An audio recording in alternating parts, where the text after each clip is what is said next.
11 there to me because na me fuaswa na me boa no me there ya na bitimu ye me na kakra ye wo bauxite ye wo diamond ye wo timber ye wo gold natural resources no o man Ghana I hope say ye wo more ye wo rose food tini nyina ndimi amwa Ghana 11 jiwe baji VGM amra do baji enti o man fa man na o man fa man o na o wiem mo wiem. Alright, the name still remains Armstrong Polino Ade, and then to be Muhammad Nase.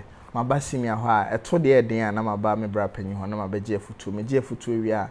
Menko, I was 7 ma I have 4, Muhun and him na, or 2 in I for, and Tina, me o senior Wayoosi, if ya, meneno, ever chicken como. Now, me catch us as I subscribe, and click the notifications in a bear anytime you drop a video behind on Cyber kind of straight. Co Instagram, Polino_com. Your website is polino.net. Senior. Pacho Maka about Polino. Me do so, bro. Pacho will be a couple call there. Namia do more than payable, will be a possible copa. Yeah, the Yamiaspa. To say the senior was started Smeng TV entertainment review. Yeah.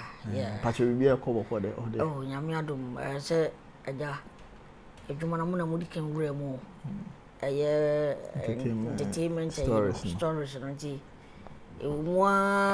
So quite them tough stories pa the program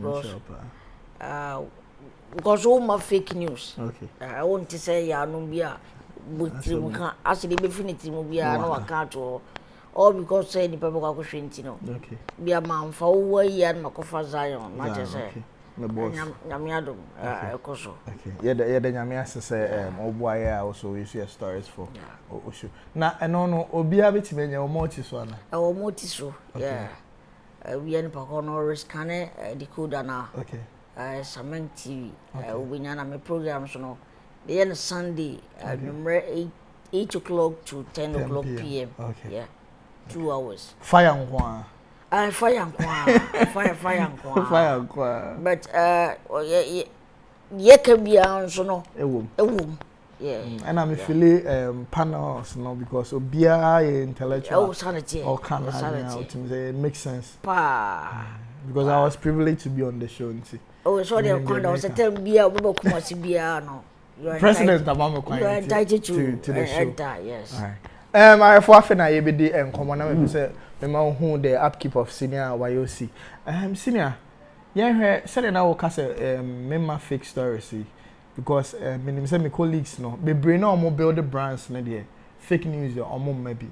But you go for some be create domain keke na omo dede ho nti omo the traffic no hu hia omo nti wo ha na publish bela samwa maame ayi say bela samwa nya accident ayi say senior Wayoosi ayi say sa stories no who aya na ya wo say ne kra me hu bi wo hu bi ne kra me ai fa wo e fa me ho because acho bra reverend before to ne ma ntafo train din no me ne adepila you call program na say yeah nti picture da but any o masade e beto say Wayoosi the ni beautiful wife baba betre be stay amanfo wa look me one so 3 years ago 3 years ago Reverend if you hono no me ne adepati na you try sa picture no omo dia beto abontene and obi a wonya chance nko hwe sa de ni bia no so afi de omunim sa afi na aba me one so de da hono da atwam da okay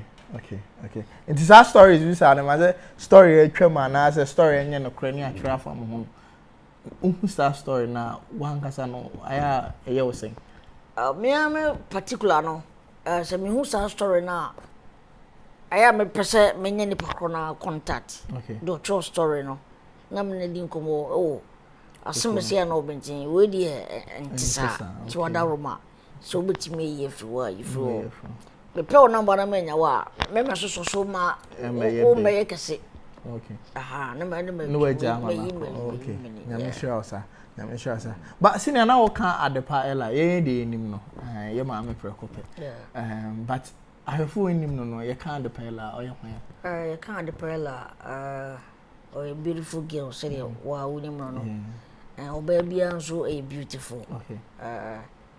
Near old share, sir, I don't know. There be winning there, and say, oh, beer, we didn't have crab who is a sis, we didn't have who is a but maybe I will be different. Okay. sabi mpenefo kra bu bi se obi nware na yere tantan anata na yere tantan kwa aha obi nware na yere tantan kwa okay na eze bia obana butai bia obana na ne tie no bia wa ugina bonte no yo hu se no ho nyefe but if you ade ye ene mo bia obana de ma no ebia oba no ho ofese no no mfasa de ne ma no okay ha nti ye ubusa me ade pela oba me ne tie okay ebusuya obi a dia tumu a chese enche amamra class amamra de mfasa de dana kwem bia nti say ubusa ya enche ebe hu people na white wedding na no de betimi aba aha no betimi Pacho ono na oni ni ye video me posti video bi say na obisa say ope bibi obisa nam bia o se den pacho apra boso pa obi a yare koko tilapia o wie no bi ase mpa apra na me obofo I think you're a very good girl and then mutima obia or sounds a hard working girl. Okay. What you say? What she no krum na or ye juma. Unkaso no. Sabi on fa ne kala no enwa no. Ani emotion no me wiem no oton ade. Te man do sen, maybe be do sen ana be. Iti be me hwe anwofo no pi. Ne mum odra owo ene the commitment sabi yesi osaso boafo okay na obo amesana mama ni so na se enye se abs ne wa Wayoosi enya ne ho nti na wa ba wa debi obo me pa yeah enye se obedu sika debi that's kind of me saying Pauline wow ya ye jutobi die but on say ye kaso bi oska che e ba kwa that's fine che sabu wo me so ne me de say level aha okay nti o level no de yeso ye nya men wo anti eni di so e bi kura na wa ben obatu bi a edi ne wu e bi kura na wa ben senior Wayoosi de tembia no me ba me be je futu nti yeso edi nkomo na me make sure say futu be be ma oso obesua bi se ne wo kire no enkofo oba bia keke fe oba oye oseso boafo anase na bo onye se towe ma me ha ni unto iPhone ma me na ese ojigidi sa toba obetimi abo a oso abrabo ebe ko wani Senior na Kumawood say akwesi sen Kumawood de anase Ghana film industry ni say mo ye ndin mfan say atikofom okay take off from bed the asama many asaje kakra no ye you co-actors and also actresses no obi a try say obi bibi obo we twa series do twa short videos so twa eti sinina nkasa de upe bia hwa mako okay but tem bia no nipa nda so system nim okay nim sasema make bia wo ho bia because series e koso no yen krofo na etwa de o twa ne de nso egu YouTube nso etwa ne nyina no sabe de obedie de nsaka be say the first ni ba oboti kageti a part 1 and 2 de nipa yesi ya ton one person na de din say e be samba but or more try okay senior na honorable some your friend saying some or another because nya me che debnya a miracle films MP aban mu mere fini din kakra na nsen ya o de betu dwa se aban we me sticker honorable sticker o se yesi amam sini addition bia wo kwa ko kira dia na anche mo be twa sa Chinese we busia no na mo betimi atwa bi e wo hono ma sini no part 1 and 2 zero first na mo ye no e be sa aba utie ni statement na as a nipa bi amfa no different na o hwe sticker de wo ye nani si gi MPP mu ene de o mampani be kan ase ne ni ji ho no okay na o yi bibia me ya che se odo party sa sini na yese e kono kwa mampani yi bibia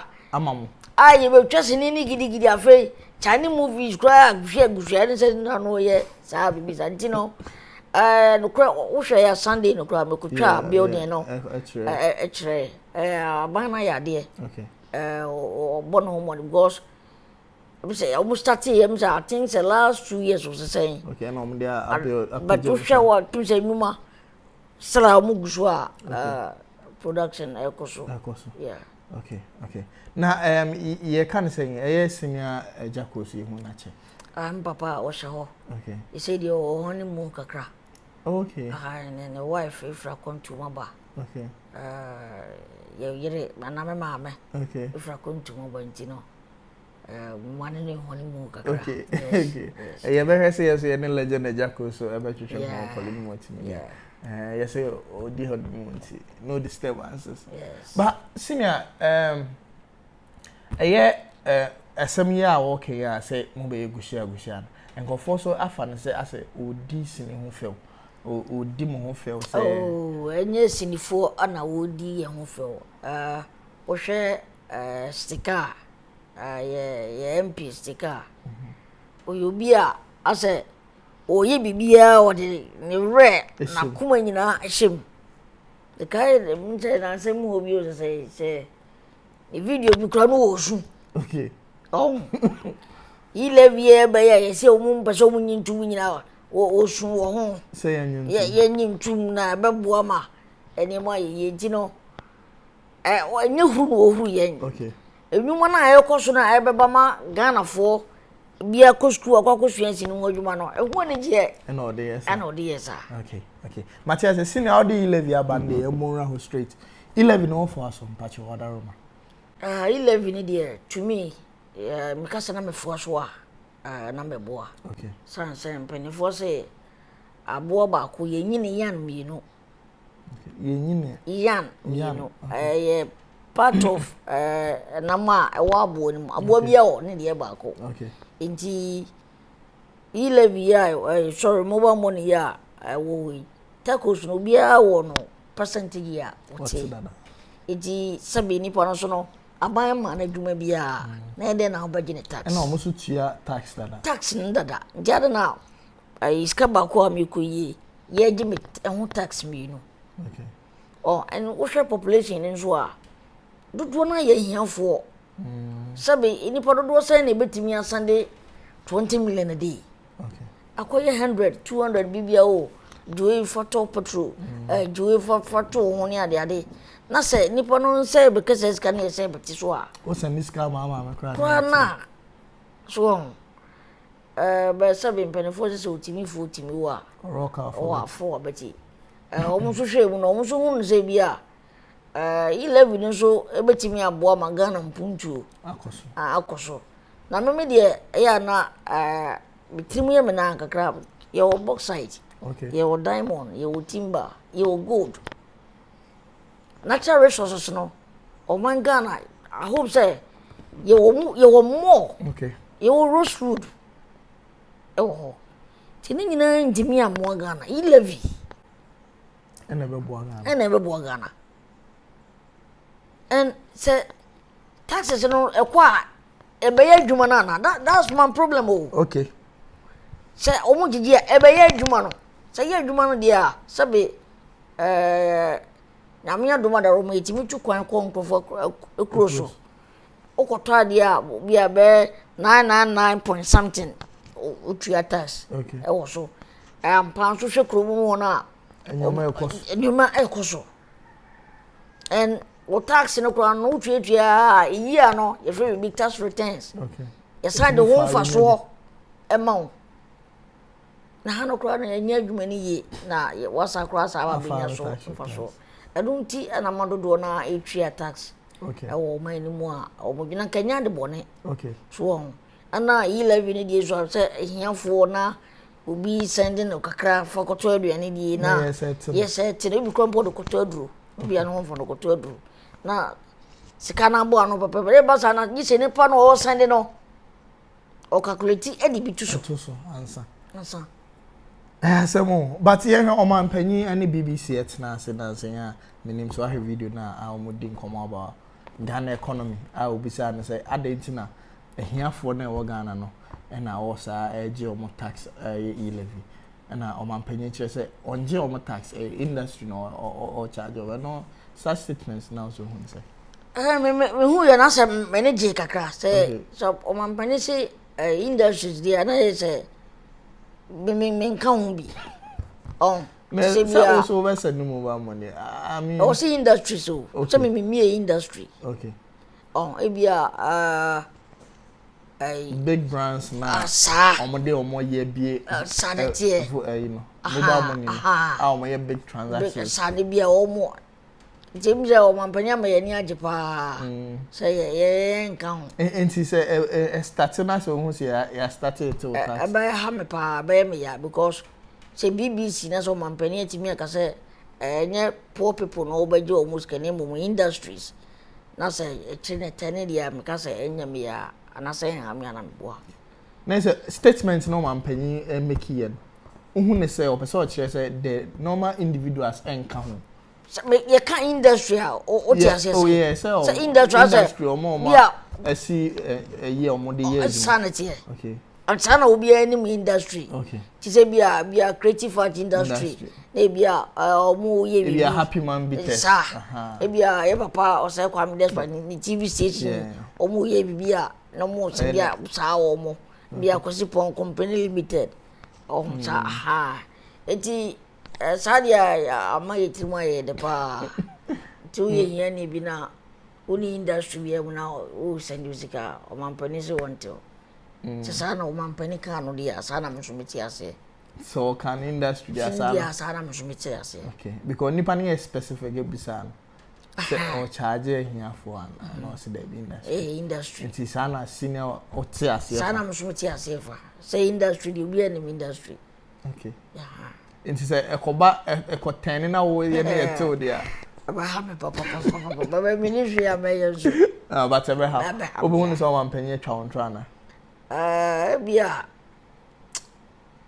entro so don't think say be pani ntwantro okay bia ono so ni ase mu no bia ba bia obi ye industry player ba no bia bia original no no de o si hu nyoma okay anaibia ebo na watwa no hu ne say obi a otimi send say bia na ye industry player okay I get it esi na Wayoosi na ode na dwen kire atodwa eho ilevi ho ne omampanyi BBC interview okoye na wa kire na adwen ewo ho no senior yenra America mu kakra okay o boys no will make you proud too much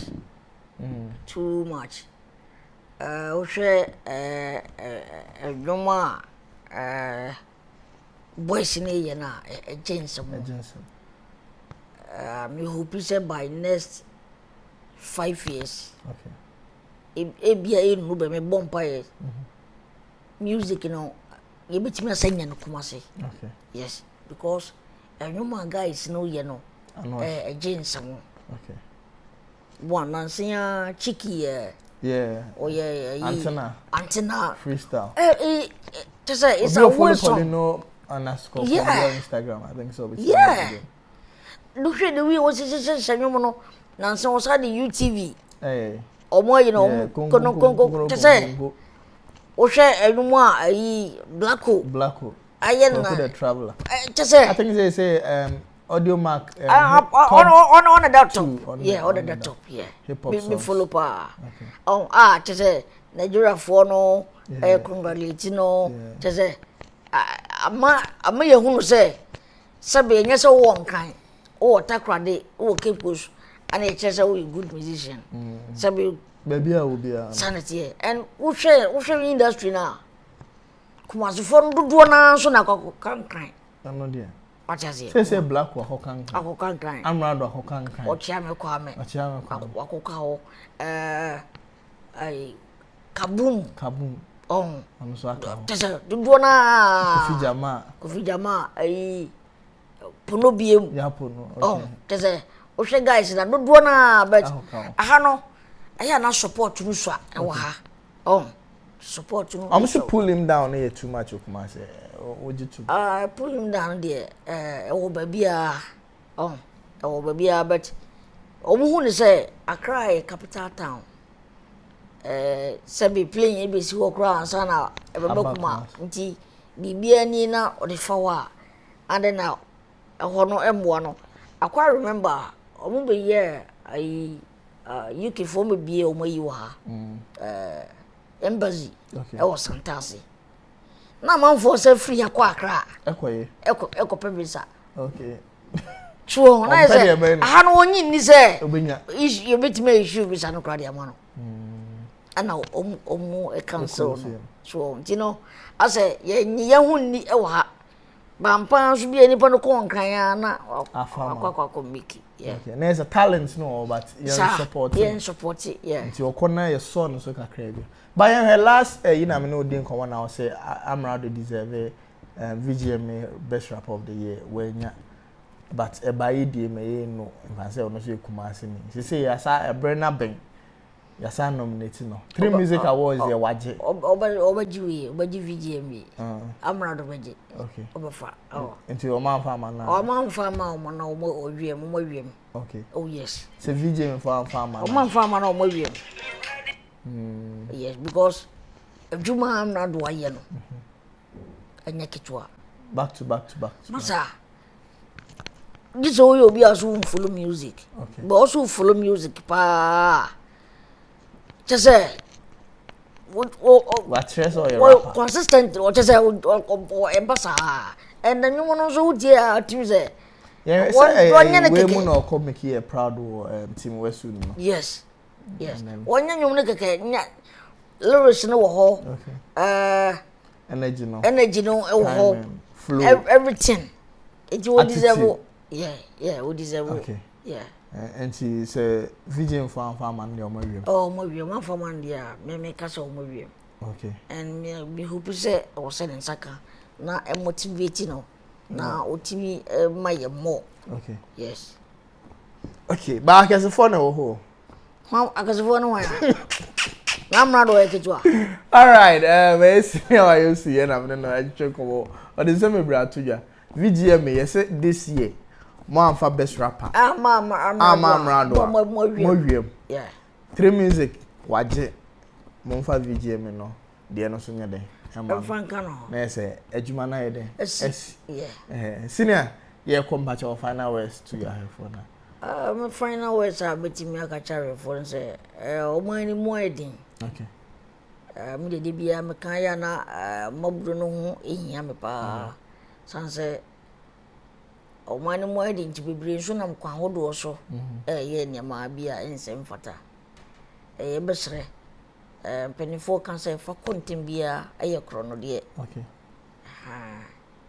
na yem fa yensa enyi birbi okay se bi de bia to fa ko sika emhwe botum pie okay din komo obutima nya chance bi pie firi bia wa akra na beje wonsem okay na ye mobra no se de tie na boni bia emata ho se bi una mo ba bi na o kakra obedi na wasumdwo a wasumdwe sin obi o deska pempem ho a ya hye ne se ede di once di okay ajase machance ba se futu ambe mari tu se di o me bi o manya mi nikan okay na momom pae na omunya adwuma pa okay na ema omo aketwa pa okay na sini ehwe wa yin fa na ebe hu social media no o hwe mi Wayoosi TV o YouTube TikTok Wayoosi oko IG nso Wayoosi okay Twitter Wayoosi all right into baby Wayoosi YouTube and Wayoosi Facebook Wayoosi baby Wayoosi but YouTube are the Wayoosi TV yeah to subscribe I will follow senior Wayoosi na or subscribe to Polino Multimedia so you know na Instagram so polino_com TikTok so no say ma peno what is kakra senior ma just say ma peno what is kakra senior some worry nti and why invite me I wanted to miss your crown, mama.